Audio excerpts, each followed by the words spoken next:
Coaches, welcome to our very first YouTube online meeting. In lieu of our coaches meetings that used to take place in October, we're doing an online meeting so that we save everybody some time. This online meeting, before we get started, I would like to congratulate all the borough champions from all the 4 boroughs, Brooklyn, Manhattan, Queens, and the Bronx.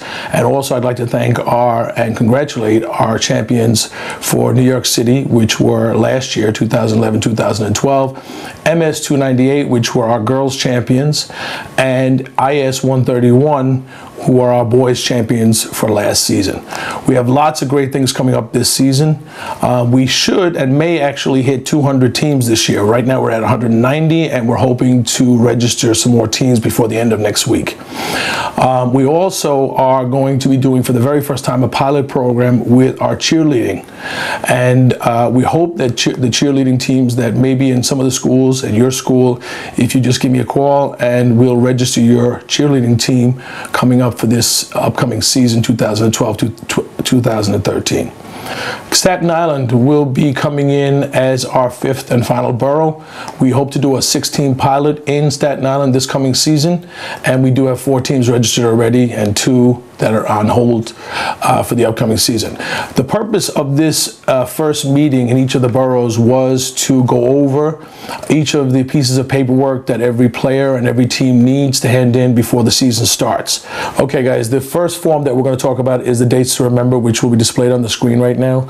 The dates to remember sheet, which you can download off the website, is a very, very important sheet that you need to print out and keep with you, because it has all of our due dates, including the start and the end of the season, which the start of the season starts the first week of December and the season ends the last week of February. Playoffs begin in March. The season ends the end of March, beginning of April.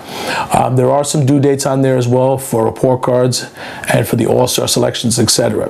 The second form, guys, that you need to pay attention to is the forms that we need for the kids.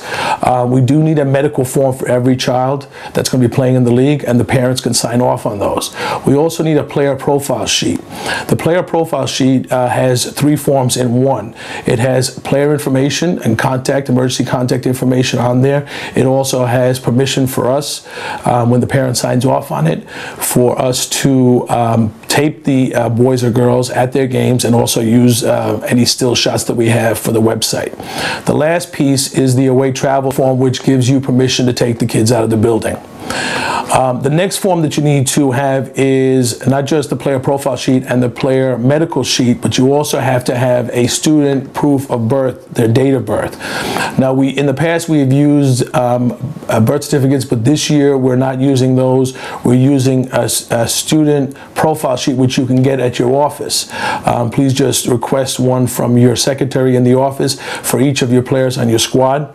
That is a more valid proof of birth, and obviously a proof of date of birth for each of your players.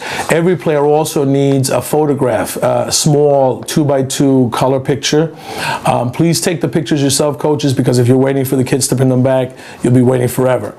The next thing that the coaches need to take care of is the player roster, which you will fill out yourself and have your principal sign off on the bottom, which is also a permission for us to come into the building. The last thing that the coaches need to do is the ID card sheet, and that ID card template will be displayed on the screen now, and also the ID card template instruction sheet will be also displayed on the screen after you see the ID card template. The ID card template, you, the coach, have to fill out. You put the player's name and all of their information, including their OSIS number. You also attach their picture next to the space where all of that information will be written or typed in. Please don't staple the pictures to the cards, and do not put the pictures on the back of the card, put it on the front. Please glue, you may glue the pictures onto the front, but do not staple them, because then it becomes a pain for us to have to take the staples off. After you have done that, you need to follow the instruction sheet, which will be on the screen right now, and you can print off the website, and you will mail the ID cards, the templates, with all the information, the pictures on the cards, to Teddy Rivera at MS 144. His address is on the sheet, and also you can print it out from the website. website. Okay, coaches, last couple of things on paperwork. I need you, and Ralph in particular, who does most of the checking of the paperwork, needs you to make sure that you check all of the paperwork yourself before you bring it to our last coaches meeting in November. Please check to make sure that all parent signatures are signed and dated. We don't want to have to send things back, but we will if everything is not complete.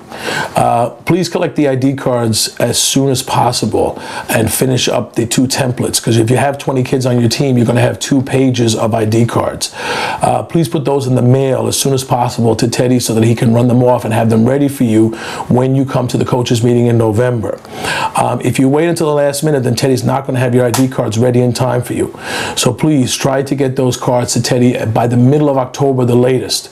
So if you had a team tryout already and the paperwork is already in the kids' hands by, let's say, the end of next week, you should be able to get the ID cards out to Teddy at MS 144 by the middle of October, which gives you roughly about 2.5 weeks.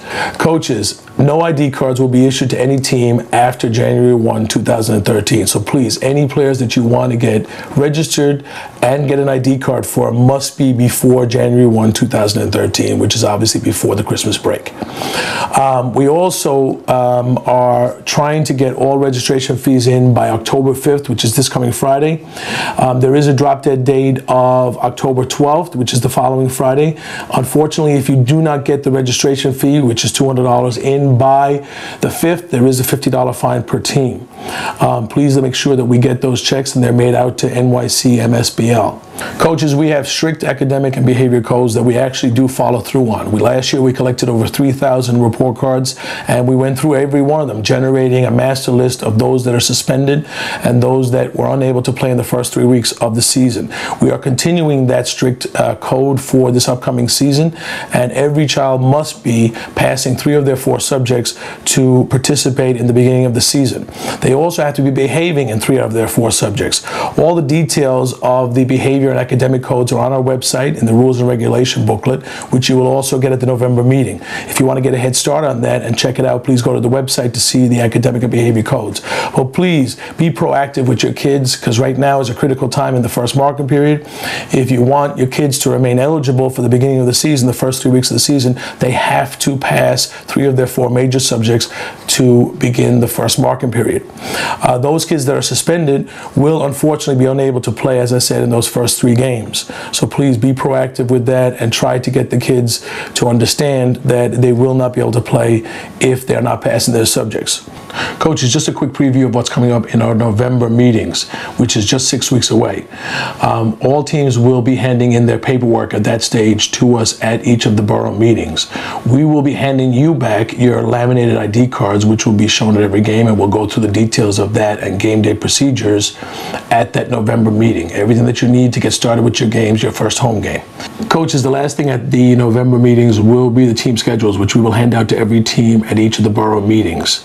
Your team schedules may have some issues there, so we will discuss those at the meeting. If there are any game changes or anything that needs to happen as regards fixing your schedule, if there is an issue, we will do that at the meeting.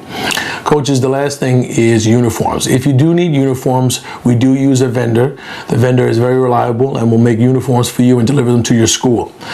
We will be sending out via email a uniform worksheet or order sheet, and you can order from him or you can get your own uniforms. We don't have any requirement as regards what the style is. You can use, if you wish, $5 t-shirts as long as they're all the same color and have a different number on the back, or you can spend as much money as you want on uniforms. We do not provide the uniforms, but you do need to get uniforms for all your team members. Coaches, thank you for watching our online meeting. If you have any questions or concerns, please feel free to contact me at the numbers on the screen or my email address. I hope you enjoyed this video and got lots of information, and we'll see you in November.